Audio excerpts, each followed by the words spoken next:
कि हमने आज सैयदी सरकार मखदूम जमाने के कुतुब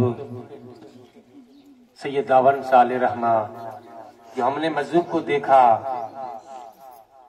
अल्लाह रब्बुल इज्जत ने उनको जो जिंदगी दी थी, वैसे तो इनके घराने से हम सब वाबस्ता हैं। सब जानते हैं कि अल्लाह रब्बुल इज्जत ने इनका घराना नूरुन अला नूर बनाया है। और जब कसम से मैं खुद तो पीर ताज का मुरीद हूं,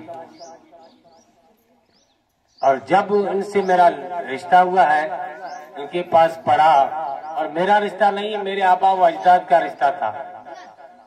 और जब सैयद कबीर अहमद शाह बुखारी अलैहि रहमा व रिजवा मेरे दादा पर एक केस बन गया था, बड़ा भयंकर केस था, और उस वक्त सैयद साहब को कोई काम पड़ गया था, सैयद कबीर अहमद साहब का। दादा को बोला कि फला जगह आप चले जाओ और उस जगह जाकर के आप मेरी फला अमानत लेकर के आओ। और दादा ने कहा, सैयद साहब मैं तो चला जाऊं, आपका हुक्म का ताबे हूं, लेकिन मेरे ऊपर बड़ा केस है। सैयद साहब ने कहा कि तेरा केस खत्म हो गया। और देखने वालों ने भी देखा कि सरे फहरिस्त पर जिस इंसान का नाम था, उनका नाम आज तक किसी रिकॉर्ड में नहीं। अल्लाह रब्बुल इज्जत ने इनकी दुआओं को वही कबूल करता, मुस्ताजाब दावत है। और दावन शाह दरवेश के बारे में हम सब जानते हैं कि उन्होंने जिनके बारे में जो कुछ कह दिया, वो रब तबारक व तआला ने कबूल कर दिया, चाहे किसी इंसान को दुआ दी हो, चाहे बद दुआ दी हो। बड़े खुश नसीब हमें हैं कि जिन्होंने अपने बच्चों को कलाम पाक की कुरान खानी कराई।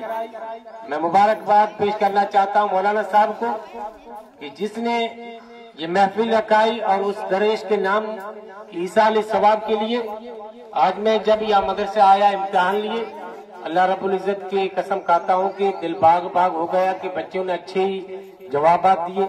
मौलाना की भी कुछ हौसला अफजाई करता हूँ, दाद देता हूँ तुम गांव वालों को कि मस्जिद के अंदर पढ़ने वाले बच्चे तो खूब है, निकले मैं देखता हूँ कि नमाजी कम है।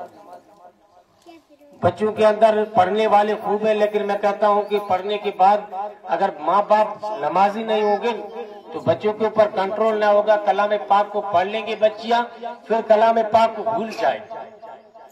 कयामत का रोज होगा, जो इंसान एक आयत करीमा को पढ़ने के बाद भूल जाएगा, उनको पिरू कहीं या पीप कहीं, अपनी भाषा में जिसको रदर बोलते हैं, पिरू बोलते हैं, वो पिलाया जाएगा। अल्लाह अकबर कबीरा। कलाम पाक पढ़े, उसको भुलाना कभी मत। पढ़ने के बाद उसको हमेशा याद रखो। अपने बच्चों को ये नसीहत करो कि सुबह में उठने के बाद सारे धंधों को छोड़कर पहले कलाम पाक की एक आयत करीमा को पढ़। अल्लाह रब्बुल इज्जत की बारगाह के अंदर दुआ करता हूँ कि मौला करीम हम तमाम को पंजगाना बाजमात नमाज पढ़ने की तौफीक अता फरमाए, और हमारे औलाद को कलाम पाक पढ़ने की तौफीक अता फरमाए। वमा अलैना इल्लल बलाग।